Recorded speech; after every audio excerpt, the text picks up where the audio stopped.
O programa de hoje é muito especial. Ele traz Keith Richards, o guitarrista do maior grupo de rock do mundo, os Rolling Stones. Considerado um gênio da música, Keith Richards diz que o grande milagre é ele ainda estar vivo depois de tudo que passou e de todas as drogas que tomou. Com vocês, a história do rock, o mito, a lenda, Keith Richards. Keith Richards, on stage, several times, you do like this sign. No, you do. Yeah, from the head to the heart, Yeah. to everybody. It makes it possible. Are you a religious person? Not in an organized sense, no, but I give my thanks and I give my praises, you know. This is from This is for what they give me. This is what they make it possible for me to do this, you see. your head? So I give it to them, you know. I give thanks and praises by my heart. I'm with you. You said that women love your voice more than Yeah, men. they tend to like it more than I don't say they love it, but women tend to like my voice. Guys, and maybe that's why guys don't like it. I mean, when I get a review, you know, of a show, if a chick's written it, she'll find something in there and she'll say, well, you know, there's some character in there, or yeah, it's a very interesting voice. We know it ain't, you know. I Pavarotti, I ain't, you know. It's easy being a legend. A legend. I never think about it. I don't know. I mean, I live with me. I get up and I have to shave this thing, you know. I mean, I ain't looking at any legend. You don't carry with you this big image, do you? No, I'd say it's, to me, an image is something that you drag around, and it's part of it's you, so you can't cut it loose entirely. But a lot of it's a long shadow, you know. The hardest is being alive. Yeah, and then the danger is to like not become that image, you know. Because if you start to believe that as well, then you become a parody, you know. You become a caricature, you know. And that. I noticed in dangerous. your whole career, you're very aware not to fake. Yeah, I hate phony and fake. And after all, I'm in the entertainment business, which is full of. I mean, it's fake, and that's what it is. Yeah, you know what I mean? And trying to ride that line between reality and fake. Because I'm very theatrical. You know, I've been on the stage for 30 years. But you know? it's different to be theatrical and it's fake. Different, yeah. I mean, to me, it has to be natural at the same time. Real theatre is natural. You know? And I admire real theatre very much, whether it's music or, you know, drama or movies or whatever. But people, they treat you like a king, like someone who is in Isn't it touch marvelous? with God. You know, like it's a primal, a tribal thing, isn't it? I know. I have to watch it. You know, I mean, it's, people, if they start to treat you like that, as I say, the dangerous thing is starting to believe it. You know, I mean, I'm very thankful, you know, that people like what I do, and they enjoy it, because I give it all I got. You know, and I've got the guys to do it with. I know how to put people together. I put the best bands in the world together. You know, I've got two now. You got two. That's great. You have this image of Prince of Darkness. Menacing. Yeah, you have. It's. I know, and then I'm very charming, and people get confused, right? What is your own image that you feel like? I'm both of them. I'm the demon, and I'm the angel. You have the both sides. Yeah, and my problem in life is to make those two talk to each other. You know? They fight together. Sometimes. You know? You feel you seem to you're attracted to the underbelly of the town. You know, the dark side. I guess maybe because that's where I spent most of my time. Or a lot of it, anyway. But at the same time, you were a powerful guy. Yeah, to me, I never thought that I did anything that didn't need to be done. You know, I never thought that I was pushing myself. I can understand other people seeing me in several stages of my life thinking he's gone. You know, I mean, I was #1 on the death list for years. You know, I mean, it's one of my It's the longest. I stayed at the top of the chart. You were known as the most famous junkie in the world. Exactly, yeah. Which is you know, but I gave that up. You know, I gave somebody else can do that now. But yeah, for I was you know, the 70s was there was a lot of junk, you know. Mm-hmm. And but I went through that, and I learned a lot of things, and maybe that's made me more what I am today than, you know, I don't look upon it as a bad period. It was a period of sex, drugs, and rock. The famous slogan. Well, it was like finding out what it's all about. I mean, I was 19. I was suddenly, my teenage dreams came true. Mm-hmm. Suddenly, you know, I want to be a rock and roll. I love to play like that. The music first for me, you know. Mm-hmm. And, first of all is music. First of all is the music. I mean, I would be playing it if I was a plumber now. You know, I'd go home and play guitar. You know, but suddenly you know, I'm listening to these guys. So when I was growing up, Elvis, Buddy Holly, Chuck Berry, Little Richard, and just to get to make a record, man, I would, you know, I'd sell it. I'd sell the soul, you know, and I probably did without knowing, you know, so I'll pay later. You know.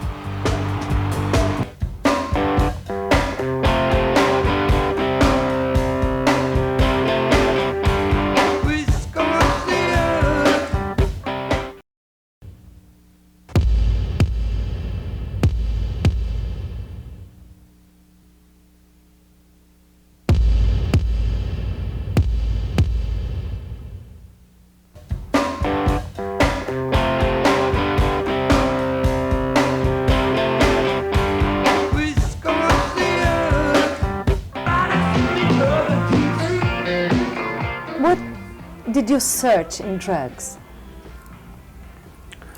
I don't know. I'm not sure if it's really a search. See, were you looking for something? I've got two views on it. One is that I'm a musician, and that if you're a musician, drugs are part of every dressing room. You know, I mean, when I first came to America, and we were working 350 days a year, crossing this country in a truck.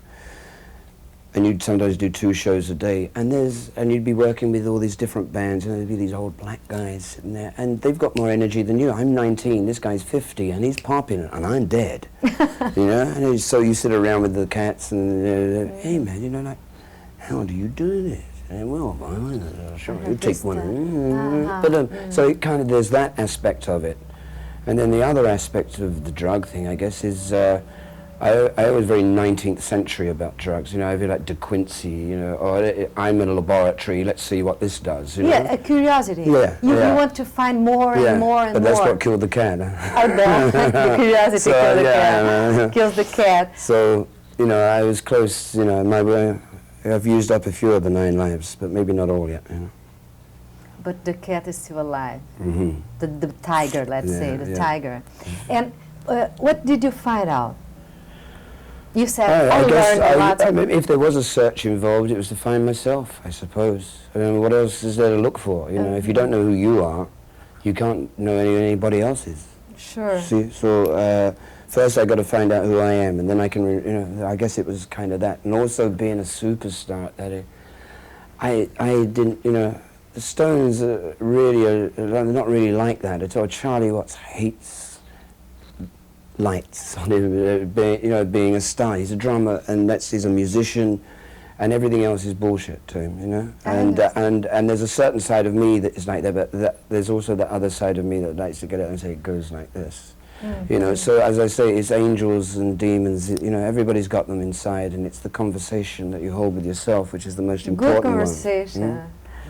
Well, and this conversation, this kind of helps your creative process. Yeah, it gives me some good ideas for songs, because I say some ridiculous things to myself. Oh, really? For I guess, I mean, the last one, there's a demon in me. I mean, I finally admit it, you know, I mean, I mean, I write songs from some of the conversations I have with my demons, and some that I have with my angels, and then some that I have with my daughters, and some that I have with my wife, and some that I have with old girlfriends, and some with old friends, and some people, I don't know who I'm talking to, maybe my ancestors, I don't know. Yeah, what is your process, your creating process like? What time do you compose? Erratic. There's Erratic? no time. I just pick up a guitar. Erratic like stars are. Yeah, but I don't think anybody really writes songs. I don't think you create them. I think they're already there, you see. They're just flying through this room right now. They go through walls, they come down stairs, they go through iron curtains, they go through everywhere. And really I see myself as an antenna, a receiver, you know. And so I pick up my guitar, I sit at the piano, and I'll play my favourite songs, you know, I'd go Buddy Holly, or I'll do some Nat King Cole, you know. You like and after Nat King Cole. half an hour, what are your favourite songs, for instance? There's too many to mention, darling. There's just too, you know, I grew up listening to a lot of jazz and a lot of classical music when I was a kid. You know, because in England, that's really, my mother liked jazz, so I heard a lot of that. And also the BBC, that was all you got in England. You got a lot of classical music. So, and a musician is only the result of what he hears. And when did you find out that you could write songs? It never occurred to me. I found out by total accident. Suddenly, you know, the Rolling Stones were a blues band. We played Chicago blues. We were a bunch of kids that said, this is the best music in the world, everybody should hear it. And we'll do, since the real stuff isn't around, we'll do our best to recreate it. And then suddenly we're famous, and suddenly we're stars, you know, and it's the Beatles and the Stones.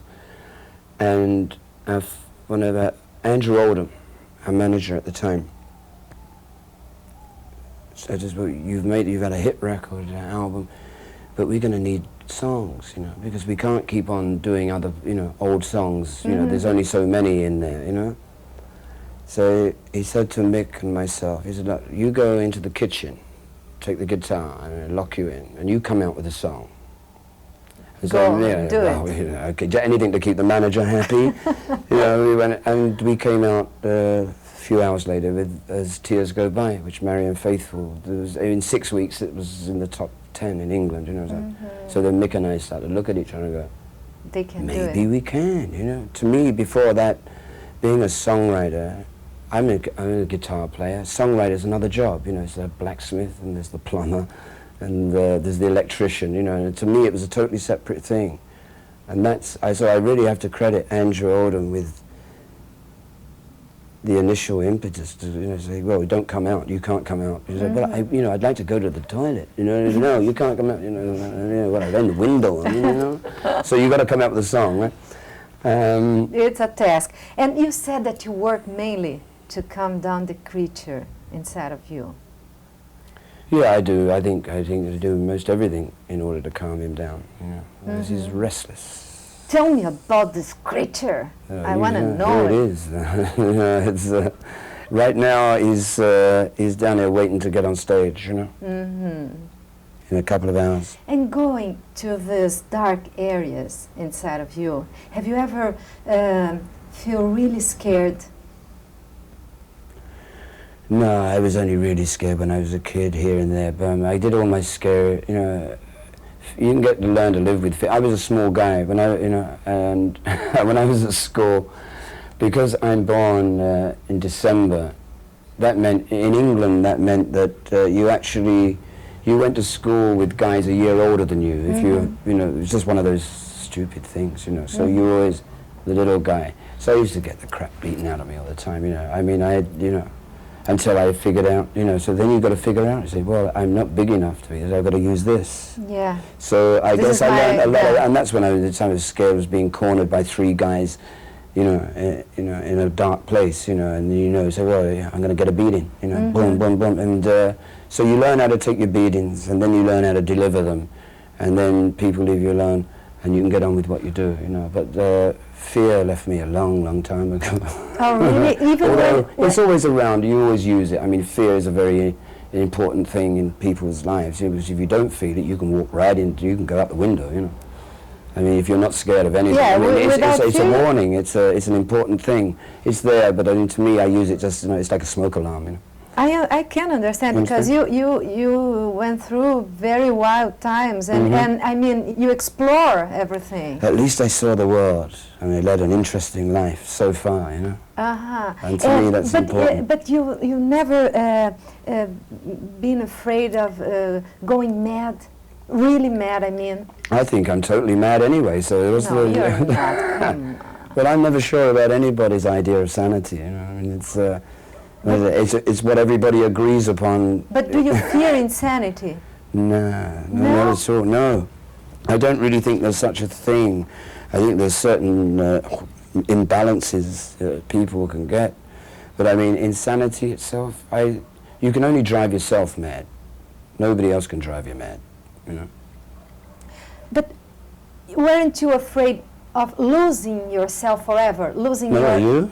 Hmm? Are you? Oh, I could be. Yeah? Yeah. So you know what I'm talking about. It's a hard really question. could You know, be. it's a good question, but it's a hard one to answer because, you know, I might turn around in a minute and go berserk.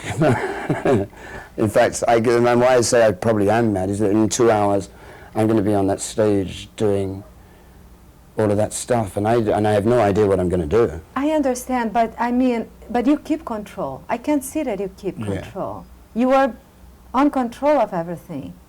I guess I try to be. I guess I am, but I tell you what, there's nothing that I do, and have ever done, either with the Stones or with the Expensive Winos, that isn't really a total effort between everybody that I'm working with. And it's not even just the musicians, the band, it's the guys doing the sound, the lights. I mean, the whole thing has to work, you know. This is the only way you get things like this to work. And with the Stones, I do the same thing. It's, they're family to me, you know. I mean, there's nobody's, you know, everybody supports everybody. There's no way I could do what I do in either of those bands without that total feeling of support that you can lean on the next guy and that he's going to go this way, or if he needs them.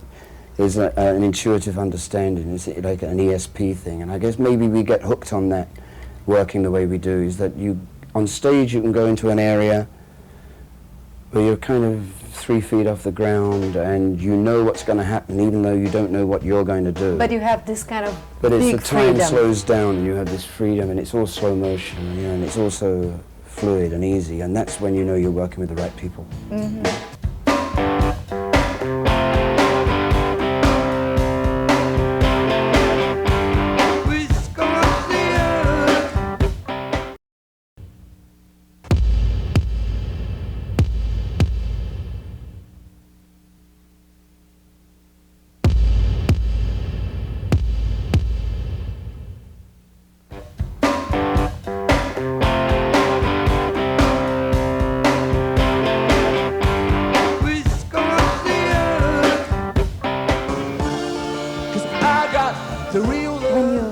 you were really on drugs, Yeah, really. those times, Yes.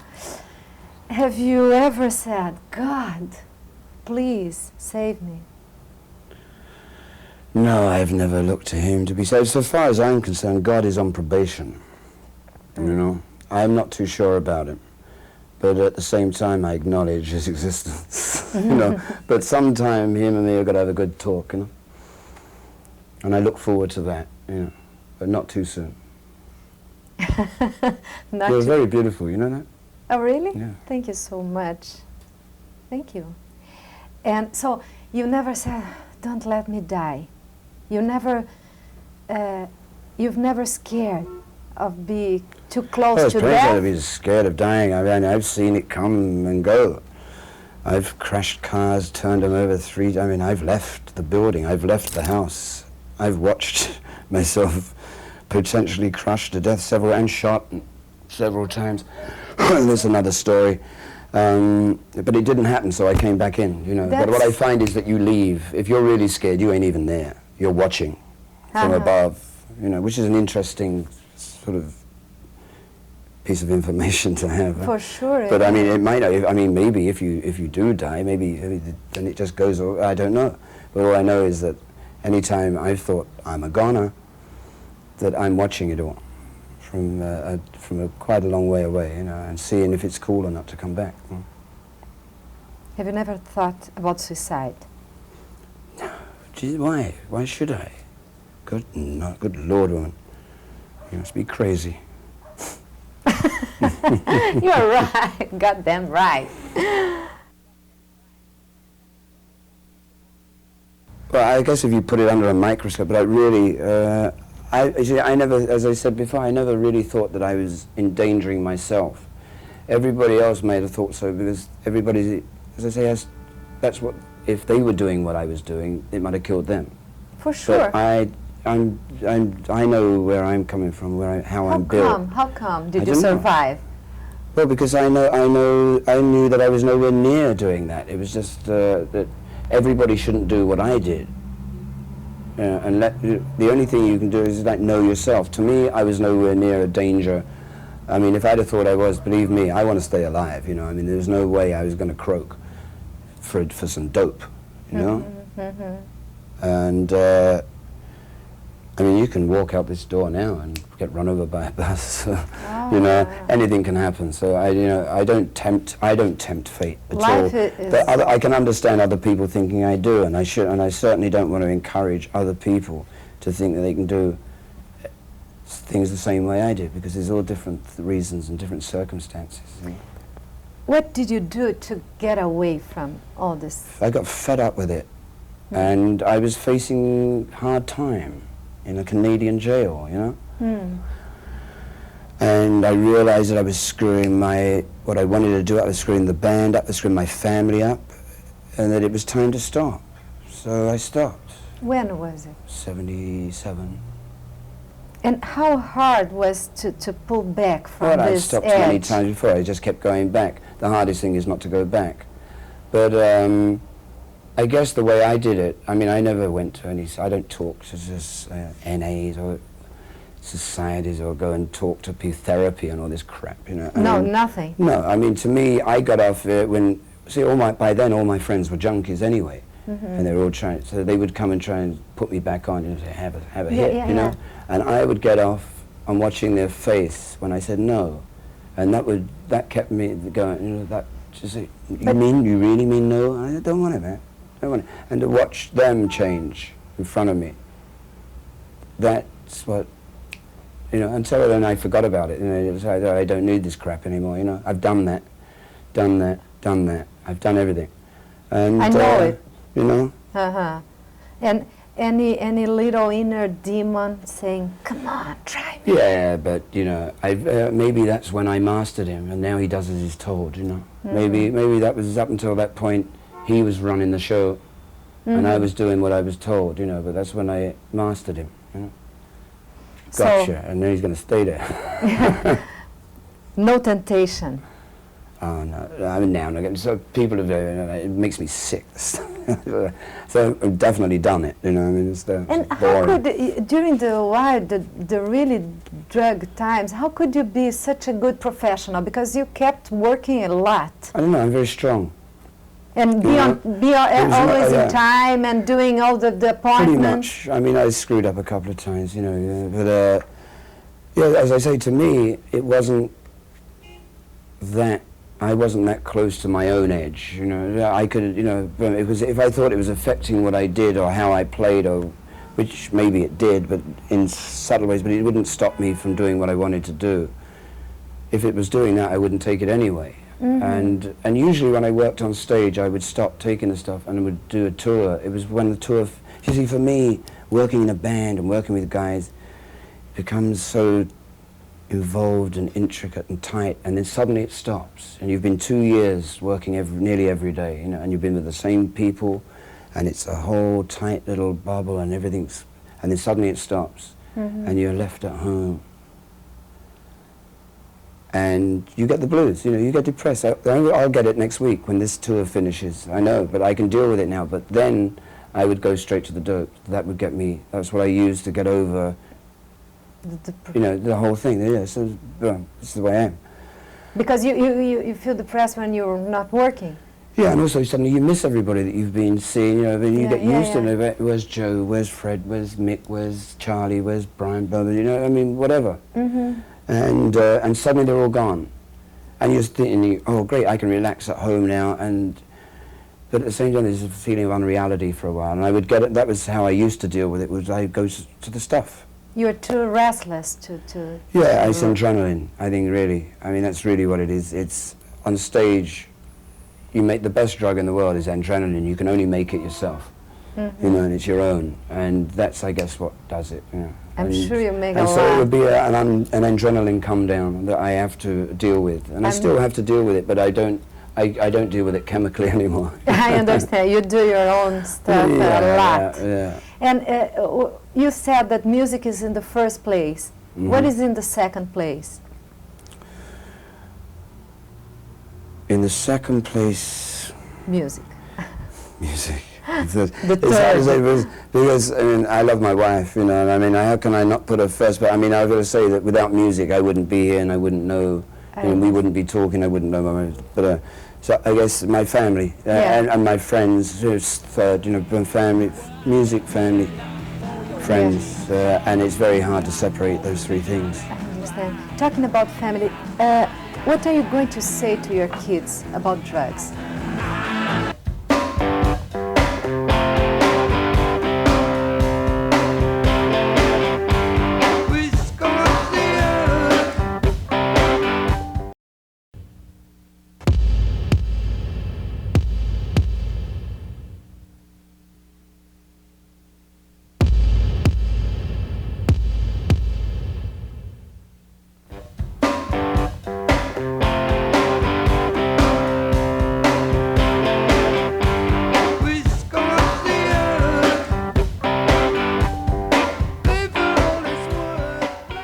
Talking about family, what are you going to say to your kids about drugs? You said that you are the supreme example. Well, I mean, you should talk. Yeah, you should really. I mean, you should see my son. Martin is 23 and doesn't take anything, but grew up with me as a junkie father, and he was on the road with me. Everybody said, "This kid, forget about it." You know, I mean, how's he gonna? And he's this man, straight as bone. Just, I mean, you don't hide. What you do with kids is you don't lie to them. All right? And if you're doing, you tell them what you're doing, and you say, "Brenda, this has nothing to do with it." And so my kids grow up, they dope to them is like, "Oh, that's what Dad did." You know, it's silly. You know, I mean, it wasn't good for him. You know, so they know it ain't good for them. You know, and so you can learn by example, good ones and bad ones. You know, but the first thing is love.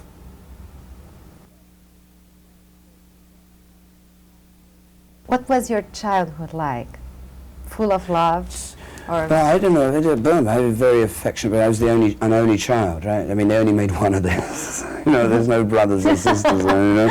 They couldn't do two. So I grew up with my mother and father, you know, I mean, and in that way, I mean, it's kind of weird, you know, because nearly everybody has brothers and sisters, you know, so, I mean, I guess maybe a lot of me is to do with that.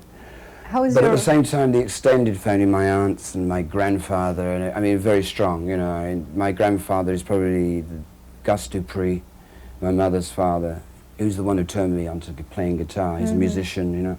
So family is very important because they decide probably what you're going to, a lot of what it is you're going to be like.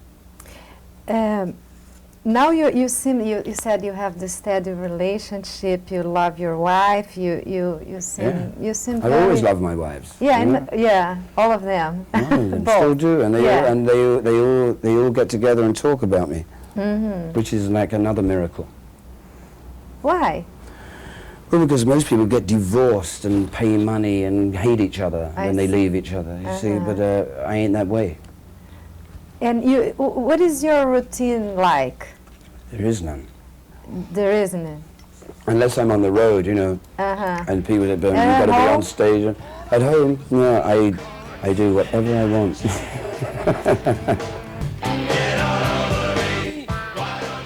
Main offender. You said that you were the main offender. Why? Well, because for many years, if there was any trouble around, people would point their finger at me, you know. So, and it's one of those names. That's the heat. It's New York. Oh, it's New York. Yeah. And a little noise from New York. Okay, let's go. It's the knee. Yeah, my knee. That's my rotating cup. You are not in good shape, boy. I'm a main offender, you know what I mean? And so, and can you compare this band, your band, The Expensive? The Expensive Winos, Winos to the Stones, you mean? Yeah, sure. Yeah, with the Stones, there's more white people. Oh, well, it makes any difference? Not really, but to me, that's that is the only difference. Otherwise, they're my friends, and we get tighter and tighter. And it's the same with the Stones. Mick and I have a very strange relationship because we've known each other since we were 4 years old. You know, so in a way, if I have a brother, in that sense, it's Mick. Although we weren't always together, but I've known him that long. Yeah. And guys that know each other that long are always like a little. Since ever. But Mick and I had it, and that's one of the conflicts and one of the interesting things about the Stones is like how Mick and I play off of each other, you know. But well, actually, your fights with Mick also are very famous. Yeah. It's what a kind of love and hate stuff. Kind of. That's what I mean about the tension between us. It's what is competition. I always think that it's him. You know, I think that he's a power freak and will do anything to get his own way, whether it's right or wrong. And I always think that I'm protecting the band. That's my view of it. Mick's view would probably be the same, but except he would be in my place and I. Yeah, sure. So, but we reconciled all of that. I mean, we know that what we do know is that when we get together and work, that it's a load of fun, that we still have loads of things to do, you know. What's Mick Jagger's main defect? Which one do you want to start with? Do we have time? I don't want to get into it. It's easy to pick holes in people. I mean, Mick's he's an incredible guy. Maybe his main defect is he doesn't know how good he is and really what he's good at. And if I could leave it at that, that would be a pleasure. Because that, I think, that if he knew a little bit more about what he was really good at, that it would be a lot easier life for him. Yeah. And what is your main defect? My main defect? It's better to ask me. You probably better ask me. I personally don't think I've got no defect at all. But no, I know, I do know. I can get my main defect is that it takes me hours to wake up. Oh, which is why I never used to go to sleep. What time do you wake up at? Well, I do is the time doesn't matter. It just takes me. You see, Ivan Neville, who plays piano with the Winos, for instance, this guy can be in a deep sleep and just get up and play brilliant music and then go back to sleep. Which I admire because I'm totally the opposite. If I go to sleep, then 4 or 5 hours for me to really be decent to people and. Yeah, not a I when I go down, and so it takes me a while to get up. I couldn't just sort of wake up now and go on stage in an hour. You know, I have to sort of see some of the day. But you are really in shape, you know, on stage. I can tell you. It's really ballet now, isn't it? Yeah, so they say I'm not aware of it. See, I'm just doing what I do and the way it feels. Yeah, and it's feeling so good that I guess I'm moving more, you know, but I really am not thinking about it. And then I'm starting to read reviews in the New York Times about... Wonderful review, and I'm looking, is this rock and roll review or is this choreography? Yeah, you see? Yeah. But I know, it's just right. Are you happy with the good reviews? Oh, of course. For sure, especially for sure. when everybody gets, you know, I like reviews that say what's happening, who's playing, where and what you've done, is rather than their opinion. You know, it's a funny thing, reviewers. You know.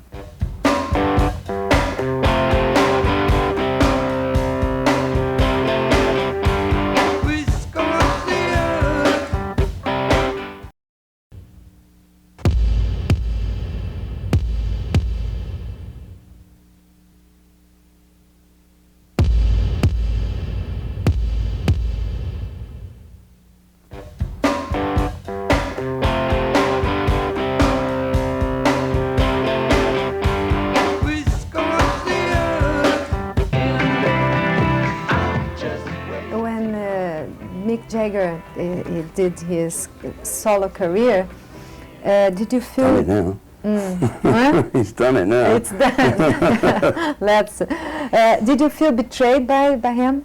I guess, yeah, that's the other thing. That I would never be doing this solo. To me, it's a fierce, loyal thing, a band, you know. first one to step. You don't leave my bands. Like, you only leave my band in a coffin. You know what I mean? That's the way it is.